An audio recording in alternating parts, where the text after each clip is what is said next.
So why do subliminals work better now than ever before?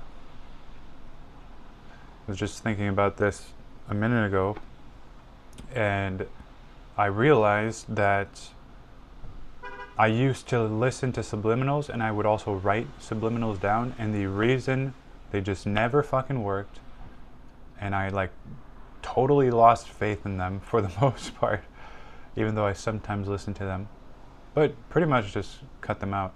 It was because I knew that, it's because I identified with my thoughts too much. All these negative thoughts that I had of who I was, of what I was and wasn't capable of doing, what I believed in, what was possible, all of that shit. And over the course of the past 2 years, mainly, but let's say even just the past 1 year, things have been seriously shifting, and I've been dissolving things to such a rate and such a significant to such a significance that now I can create. I'm still, I'm not ahead to such a whatever. I can write things down. I can do subliminals. I can record myself speak some kind of subliminal. I can do EFT tapping, which if you don't know what that is, definitely look it up. It's worth it. And now I can, I'm genuinely dissolving some thoughts, some beliefs, some conditioning.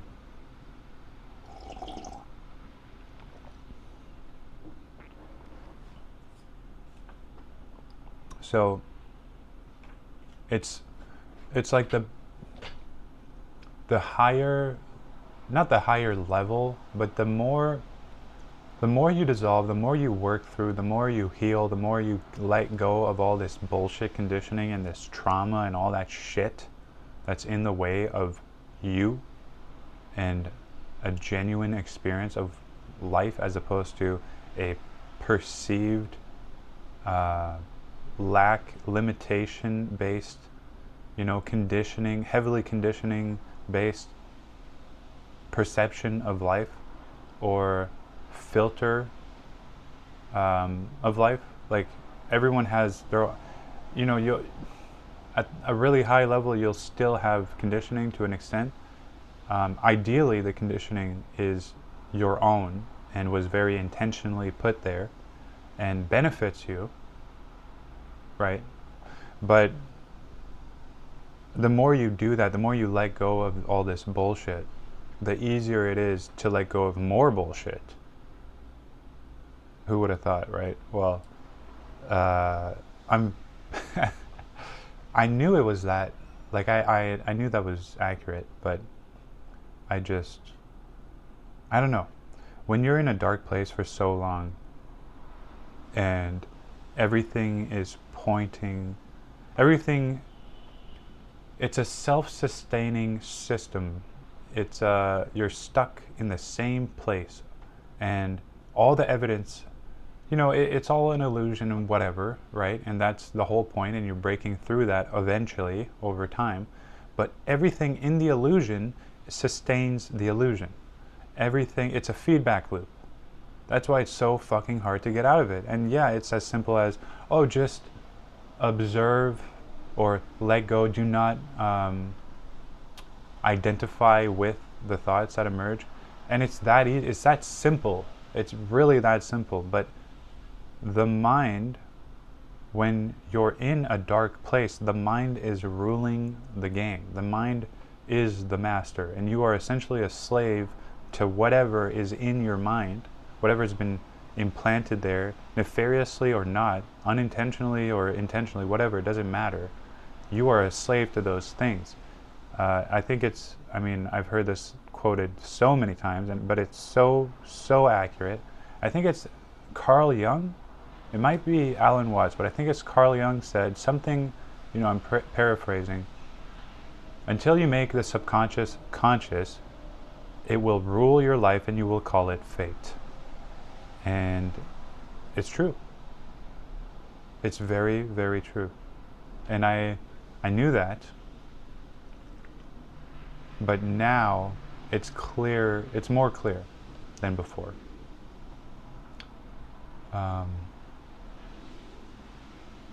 So yeah, I mean, life gets easier the more you push through. What's crazy is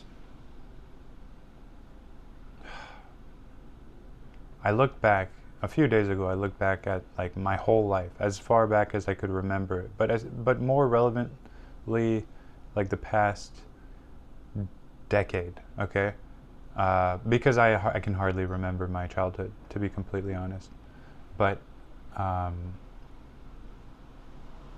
looked back into the last decade or so, and I saw, at first glance, my negative thinking perception would think, and did think back then, how maybe pathetic I was, and how weak, and how low, and how in a dark place I was. And that's one way of perceiving it, for sure. But what I realized was, for the first time, I could see clearly, genuinely see, that every single moment, every part of my past, at every moment, I was genuinely, and I'm not, this isn't like,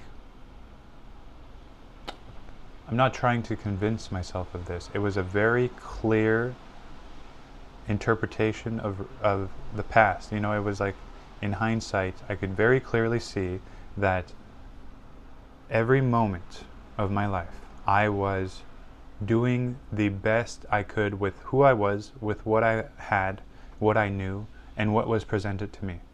I was in a very dark place, and I did the absolute best I could with what I was provided. And that took me a while to get to where I am today. But who I was and what I had, and how difficult the challenges were, the opportunities were, that, weak version of myself, the low level version of myself, the one that was in a dark place and suffering, that version of myself is the one that got me out. That version of myself is the one that, despite all the fears and all the conditioning and all the intense, super thick layer of conditioning and resistance and weight, preventing me from getting from there to here today, or beyond, all of that, like, that version of myself in some way worked and pushed through all of it. And as I did that, I transformed and became stronger and stronger, inevitably leading to this moment here. But what I'm saying is, look back into your past and try to perceive the past version of yourself and everything you've been through, and give him or her see if you can look at it from the perspective of, they did the absolute best they could.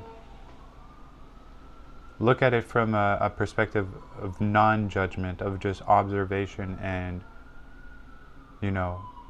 everything that you've been given, everything that's been done for and to you, with whatever way you look at it, and where you started off, and all this conditioning and everything, you did the best you could. And there is a very profound, significant power and release in realizing that you have, in every moment, you've genuinely done the best you could, and it was exactly what you needed to do.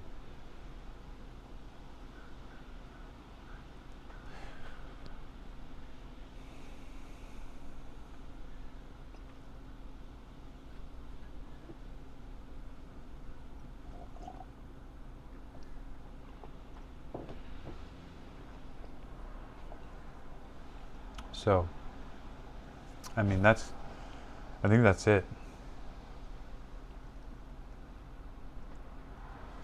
I feel like maybe another thing I want to say, I kind of just wanted to talk about. I mean, that's pretty much it. Yesterday I did a fast, just a water fast, the whole day, and I think every Sunday I'm gonna do that. I did it last week. I'm gonna do it this week. I mean next week, or whatever. And it's just a way to heal my gut in its current state. And instead of, because doing a 3-day or a 7-day fast is like genuinely, it's difficult. I've done 2 or 3 3-day fasts in my life, and I've done a 7-day juice fast, and that's when I quit smoking and drinking. And I don't know if I would have quit smoking and drinking if it wasn't for quitting to eat too, because the desire to eat, and I wasn't an alcoholic, I just quit drinking in general, but I was smoking cigarettes every day for a couple of years, or 3 years or so. And it turns out that quitting food and the primal urge to eat is generally more powerful than the pathetic, the low level addiction, the physical addiction of wanting to smoke a cigarette. I could not stop thinking about how much I wanted to eat on that 7-day juice fast, that the cigarettes were like barely in they were in the back of my mind for sure, but it was like barely anything. So, and why am I talking about that? I don't know. I just, the reason I'm doing it today is not to quit smoking, obviously. It's to heal my gut, allow for hopefully autophagy to kick in within the window of not eating, and just to give my body a chance to rest and recuperate, and not always have the load of digesting something. Because I genuinely believe, I think one of the worst things we can do for our bodies is gluttony, being gluttonous and eating a lot, too much, and all the time. It's now I'm in a completely different subject, but yeah. So, and I've struggled with overeating many times, and especially quitting smoking.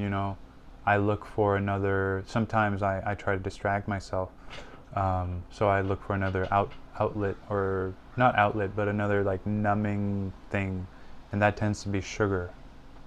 And so when I quit smoking, for a few months I would eat a lot of chocolate.